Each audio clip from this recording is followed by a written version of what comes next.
Alright, let's play a new game. Let's play Encased. This game was definitely influenced by the old Fallout games. I think it's turn-based, post-apocalyptic, my kind of tea. So, should be interesting. New game. We're going to pick medium difficulty.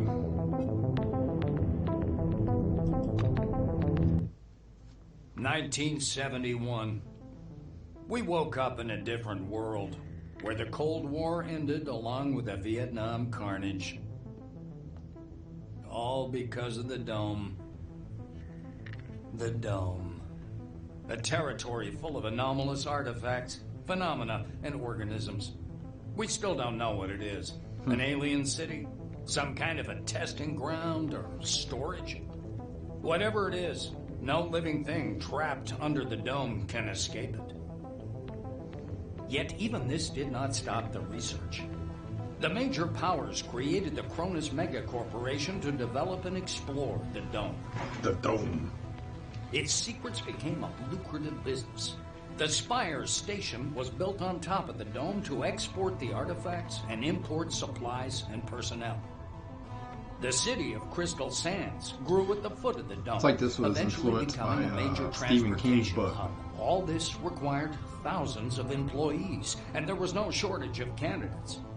Romantics, pragmatists, and adventurers of all trades swarmed recruiting centers around the globe, seeking jobs at Cronus. You were one of those people. One of those people? In 1976, your application What do you was mean, approved, those people? and you went under the Dome towards the future. Whether a good one or a bad one, only time will tell.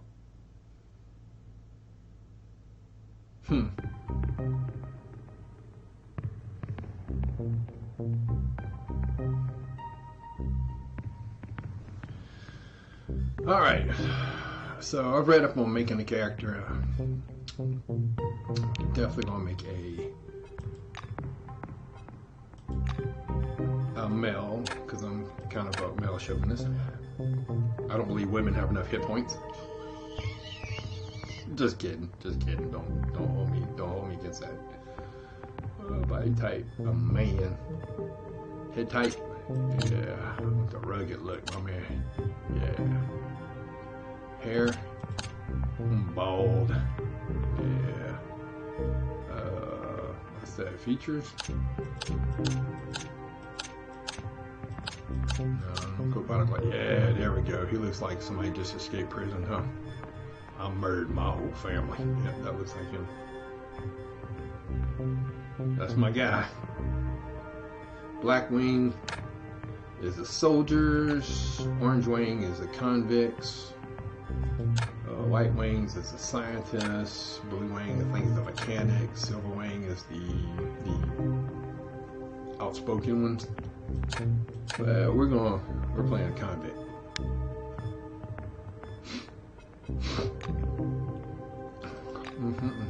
All right. Right. How do I want to do my points? All right, let's. Yeah. Gotcha. All right. 25. Let's see. I'll take away psychic.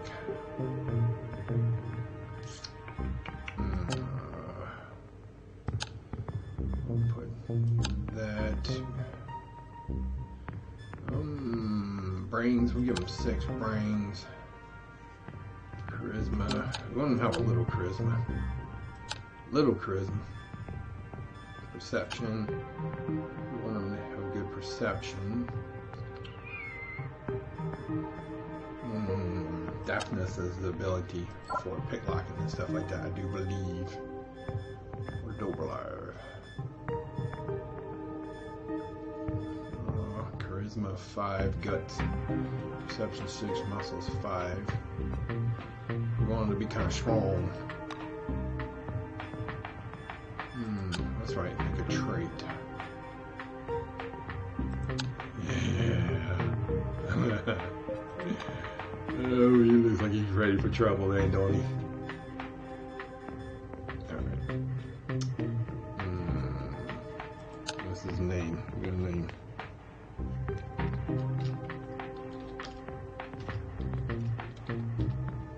Jack Benson.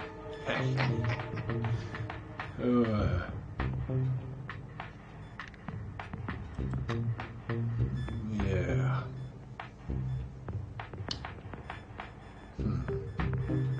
I like that. I like that.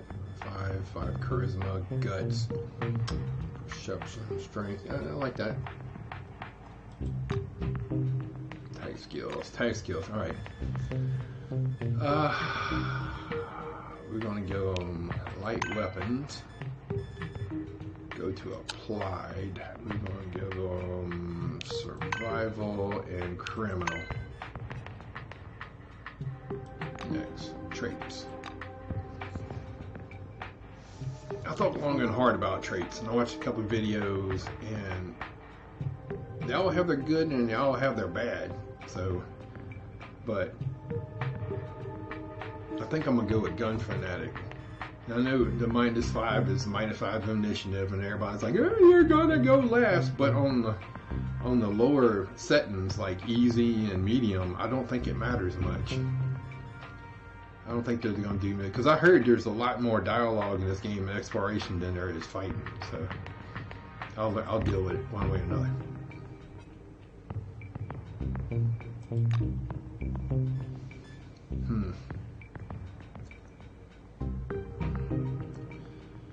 Decked out weapons.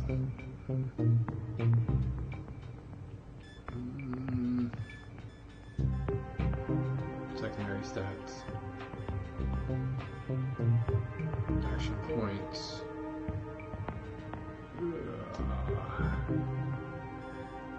Yeah, I like it. Okay. Oh, let's go back to his biography. Let's make him a little bit older. Let's make him 40. That way he's worldly. He's been around. He's been around. Start the game. Yeah, okay, I like it. We're going with that.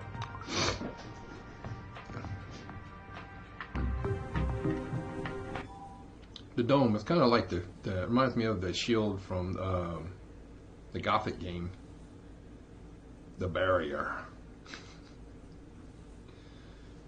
Press the any key to continue. Reading is fundamental, Terry. Proceed. Attribute, distribution, low intelligence dialogue. I don't have low intelligence gun fanatic perk game. Scanner received. Oh, okay. A guy wearing thick spectacles thrusts out a sweaty hand. Monty James, Silverwing. Can I get it? Settings, sound, master volume. Turn the master volume up a little bit. There we go.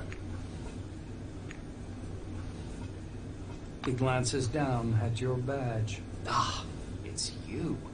I found your file extremely interesting. And your CV, wonderful. Inspiring, really. You're in the murders? When I had the opportunity to look over the files of my future colleagues, I couldn't resist. I don't want to sound boastful, but silver level clearance has its advantages. Monty winks.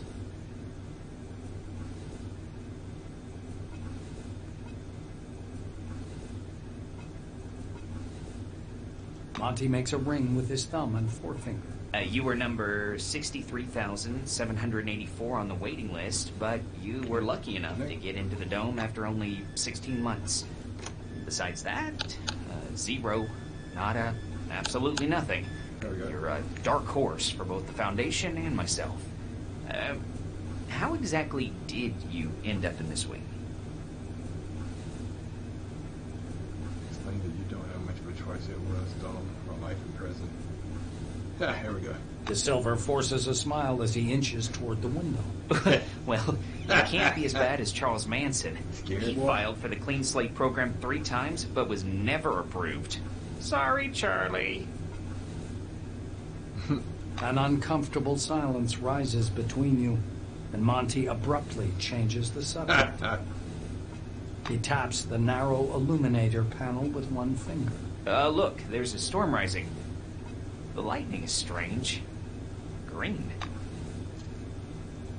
The orange is dressed in a new jumpsuit. The shiny badge on his chest reads, Quentin Bisley, Laborer. He's side-eyeing the screen skeptically. Despite his tired, grim expression, his gaze is open and friendly. However, the general impression is unmistakable. There's something frightening about Bisley. Yeah, ask him how he ended up in prison. The orange's face stretches into a broad smile, bearing his dentures to the world. Like everyone, In a black car, in a black car, under guard. There's other guys, too. The ones who go through the front door. He nods at the black-winged woman beside him. Her nose wrinkles in displeasure, but she says nothing. As you're about to step away, Bisley nudges you on the thigh, at the same time pressing something cold and metallic into your hand. Lockpick, all right. You open your hand to discover a pair of lockpicks. Yeah. Just in case, Bisley whispers with a wink. Turn his wink, conceal the lockpicks, and move away. Oh, Lord, no, we're not going to do that.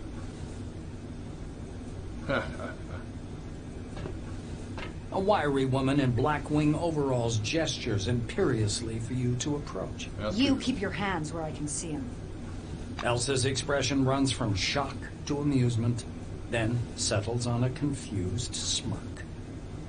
Looks like you've given her a good laugh, at least. What? No way.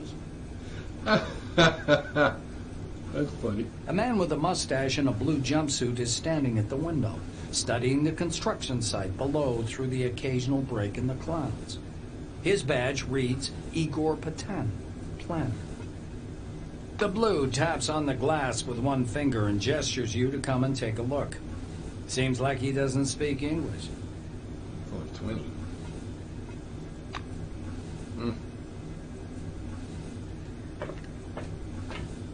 The thin, pale young woman is sitting at the window, leaning against the illuminator. The glass is slightly fogged with her breath. She turns to you. Her shiny badge reads Tomoko Kimura, physiologist. We've crossed the border. No way back now. Even traveling by the funicular wasn't so thrilling. The white presses small hands to her blushing cheeks. You were thinking, why have no children been born under the dome? I've got a working hypothesis, but I'm not ready to share it yet. She says softly, as if answering a question you didn't ask. Kimura peers through the glass in the direction you indicate. Oh, that's the aircraft that crashed into the dome during the first expedition. I believe that's a wing fragment, and there's some white canvas.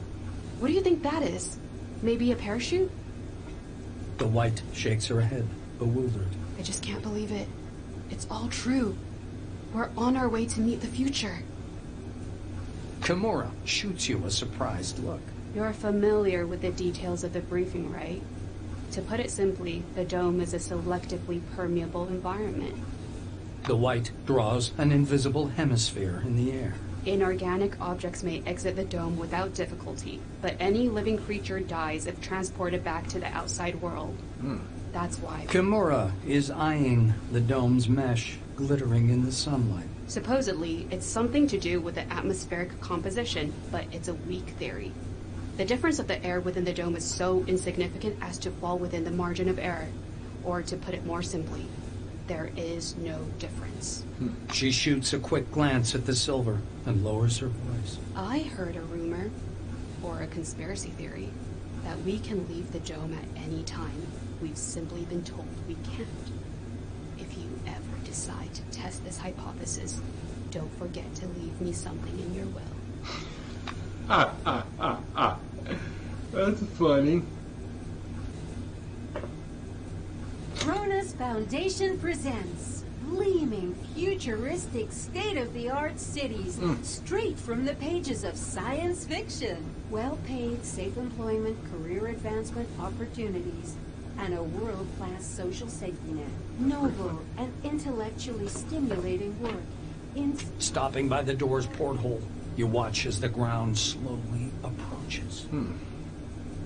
It looks brown-black through the tinted glass, and smoky blue at the horizon.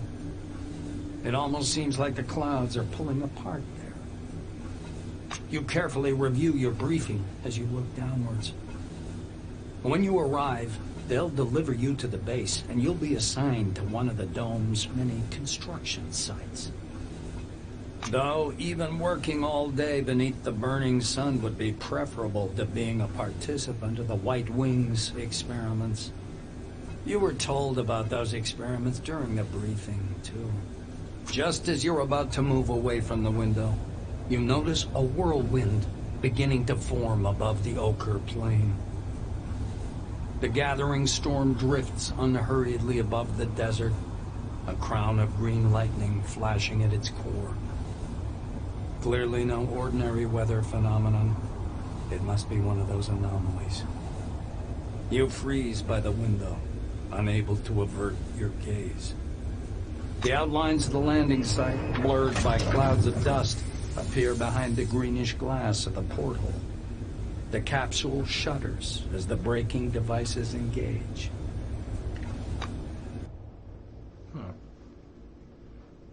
Interesting.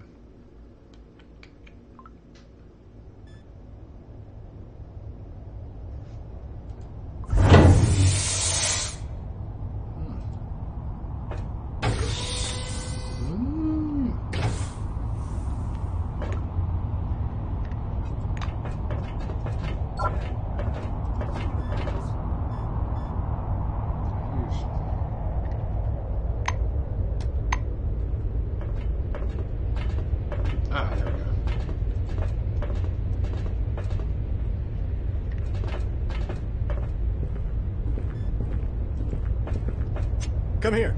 Come on now, or you'll miss everything. A badge reading Ludovico Nuzzi, scientific analyst, export department, dangles loosely on his clean uniform, which still smells pungently of washing powder. Look over there. He points upward with a sharp, wide gesture and hands you his field binoculars. You raise the binoculars to your eyes. Under fourfold magnification, the whirling cloud above the rust-colored plains looks even stranger. Its core glows with flickering green light and flashes rhythmically, and that rhythm seems to form a complicated pattern. Nuzzi bends close to your ear. Fascinating. Do you want me to bring some filters? If we intercept the red and blue spectrums, we'll see something amazing. It's like a signal, some kind of message. Without tearing your gaze away from the binoculars, you turn around slowly, studying the dome's horizon. It's somewhat unexpected that the dome looks horribly empty.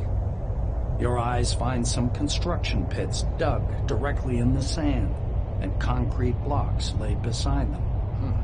There are almost no roads, or not sealed ones. Only one highway with yellow surface marking stretches among the sand drifts. The scientist looks blankly at you, then down at his lab coat. Ah, this?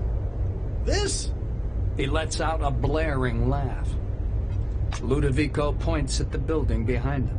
I work in Concord Station, categorizing relics. My job is to classify them by rarity. Then the blues package them, silvers issue the documentation, and oranges move them to the cargo capsule. Just like the one you arrived in. Nuzzi points upward. Then the capsule takes the relics way up there, all the way to the spire, then to Crystal Sands by the funicular. They get auctioned off and turned into money. It's not like I endorse this, but we all like ourselves a good paycheck, right? He offers you his binoculars once again. Do you want to have a look at the spire? It's amazing. But then, you can look at the spire anytime. Nazi looks from you to the capsule and to the landing terminal, and he flings his arms up. Oh, mi scusi. Excuse me, I'm so sorry. You'd better get going or you'll be late for check-in. Your colleagues are already inside. And the storm is growing stronger. Yeah, the storm is growing stronger. The White mutters in fascination, eyes glued to his binoculars, which is fixed on the spinning world. I get it. Welcome back.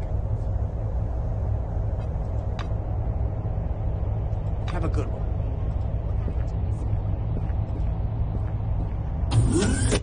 The storm.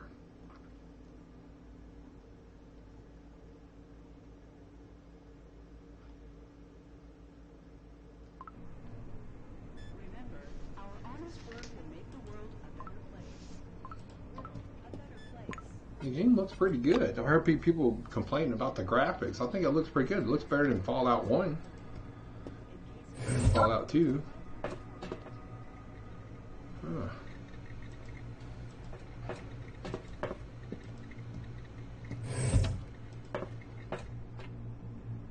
Check it out. Is he the tallest?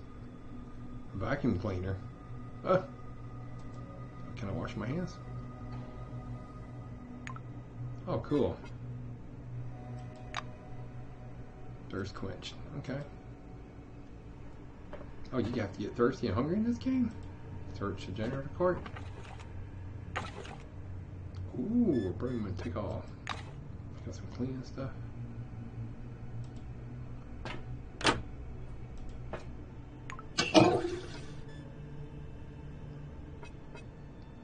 Ooh, there was a lock pick in the toilet. That's hilarious.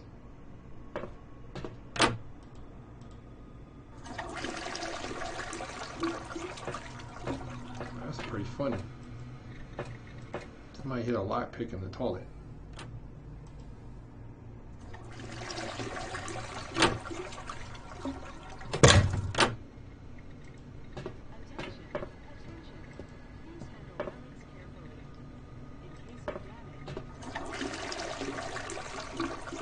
Leave. Dry my hand. Oh, dry and warm. There we go. That's pretty funny, bro. I like it that all the interaction. That's pretty cool. Use terminal. Public terminal. Employee, come to the desk for your registration. Pretty soon the dome is going to be nothing but a gigantic... A tall Prison. receptionist watches you from behind his desk with a bored, haughty look. He waves impatiently at you to approach. The receptionist doesn't bother to hide his disgust at your orange uniform. He nods at you wordlessly, as if unwilling to waste his breath speaking to you. His metallic name tag reads, Dean Rayhead. The administrator slaps himself on the forehead. Ah, I almost forgot the regulation pre-registration greeting. Just a second. Rayhead produces a reel-to-reel tape recorder from beneath the desk, rewinds the tape to the beginning, and presses play. The speakers explode with a harsh, crackling sound, over which the tick-tick of a metronome slowly grows louder. Solemn music begins to play, and the administrator's face takes on a serious expression. Dear employee, on behalf of the Cronus Foundation, I, Administrator Dean Rayhead, welcome you to your new life under the dome. The administrator clears his throat and continues. By joining our company, you choose the path of science and progress. You are among mankind's best, and we ask that you live up to this. Dean squints down at the monitor. Deserve this title. Do your job honestly. Obey the law. Sure. Respect your colleagues, and... The music fades, and the administrator finishes his speech. And together we will build the best possible future for all mankind. Dean puts the tape recorder away. Now that we're done with the official greeting, I'll register you and upgrade your Selectron. Okay? Dean's hands hover over the keyboard. He gives you a nod.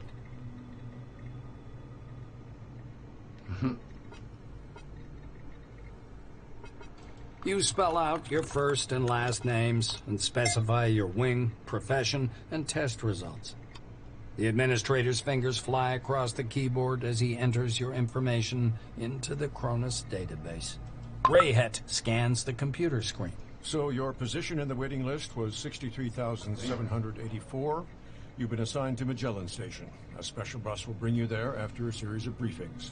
Please pass me your Selectron so I can update the firmware. Dean snaps the docking port of your pass to a recess in the casing of his computer. The administrator puts your Selectron on the desktop and pushes it toward you. This firmware gives you access to all of the Orange infrastructure. The Orange elevator, though it's out of order right now, the residential level, the utility rooms, and limited access to a few other areas for cleaning. One more thing. Please don't try to upgrade the Selectron yourself. Dean continues. All new employees have a short list of tasks to perform on arrival. Do you want to hear all the details or just the short version? Rayhet snorts. To make it short, get your uniform from storage, your weapons from the armory, pass the Psi abilities test, and complete your weapons training at the training zone. Then learn how to use the scanner, avoid anomalies, and properly catalog anything you observe. Last, go to the waiting room and wait for the bus to Magellan. Dean sits back in his armchair. That's it. I hope there aren't any questions. Rayhet claps his hands in satisfaction. Great. He reaches for the tape recorder, but thinks better of it. Protocol calls for a little welcoming preamble, but dash it all, that's nonsense. Welcome to Concord Station. As he's about to turn away, Dean suddenly remembers something. Oh yes, I sent your mail to your Kairos. Check your new messages. Well, that's all, I think. Cool.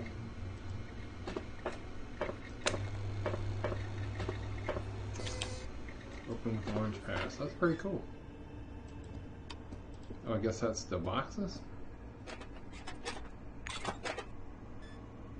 Matches. Can I take? That's not. I'm not stealing? Okay. What's this? Hello, contraption throwing weapons. Oh, take it off. That's pretty cool. Oh man, this game looks pretty cool. Behind the storage counter, you see a small, neat guy. His gingery hair shines with something like brilliantine. His badge says, Sidney Maynard, storekeeper. The silver perks up at your approach. A thick logbook appears at once from under the counter. Sidney puts on thick glasses that seem to age him 5 decades in an instant and studies the lined pages. The silver taps his finger on the glass. Slide your hands through the window, and I'll remove your handcuffs. Awesome. That's better. Looks like you haven't received your uniform yet. And by the way, I don't just pass out equipment. I'm also available for trade. Maynard adjusts his glasses in a businesslike manner. And before I give you the uniform, please listen to these short instructions. Sidney fiddles with his hairstyle. So, I'm not going to sugarcoat it. Life under the dome can be dangerous. You may get shot, spill acid on yourself, get electrocuted, or suffer the effects of a dangerous anomaly. You may also freeze to death or get fried. Oh, lovely. That's why it's important to wear protective equipment when traveling outdoors. Of course, in hazardous situations, the equipment will get damaged, and the more it's damaged, the more often one has to repair it. The silver steps back from his counter to indicate the repair kit boxes piled in the back of the warehouse. He points back at the shelves behind him. We've got repair kits for this gear. There are Blue Wing specialists ready to help you at any large base, of course, but they're not always available. So, you'd better learn how to use repair kits and workbenches on your own. It's a useful skill. Sidney rests the logbook on the desk. That's all the instructions. Now, I'm going to issue your uniform. The silver disappears into the back for a while and returns with a small package. Unfolding the package, Maynard shows you a brand spanking new uniform. Sidney fingers an orange jacket, pants, and heavy boots. Jackpot! You got a brand new set. Don't be surprised. Some folks in Orange Wing have to make do with rags. He raises a finger. One more important thing. In accordance with Order 16-225, helmets and gloves are not issued, but they're available for purchase from me. Of course. Sydney hands you the package. Here's your uniform. Enjoy. Sydney adjusts his glasses. Sure, I'll show you what we've got. Sydney scribbles something in his logbook. Please come back anytime if you need something. Remember, our honest work will make the world a better place. World a better place.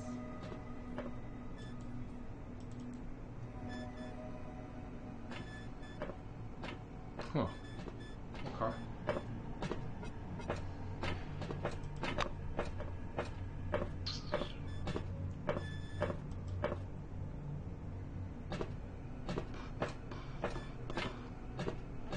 How can you tell how much something costs? What is that? Insulated engineer gloves. Aggregate gloves, simple and limited, provide the wearer's hand basic protection in case you are magically visible. Oh, 50. What about a helmet? A soldier's cap, size reversal, reverse the tight end, about 65, but blocks you. A fine cap, that's why. His helmet. Huh. Evasion +1. Engineer's cap.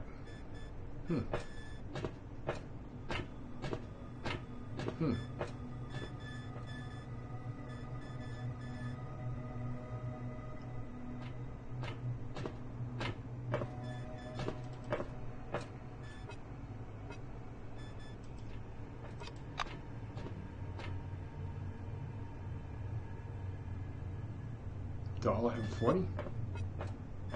All I have is, oh, but I ain't got no damn money. Nah. Shit. I can't afford nothing. Can't afford the damn thing. Broke ass mofo.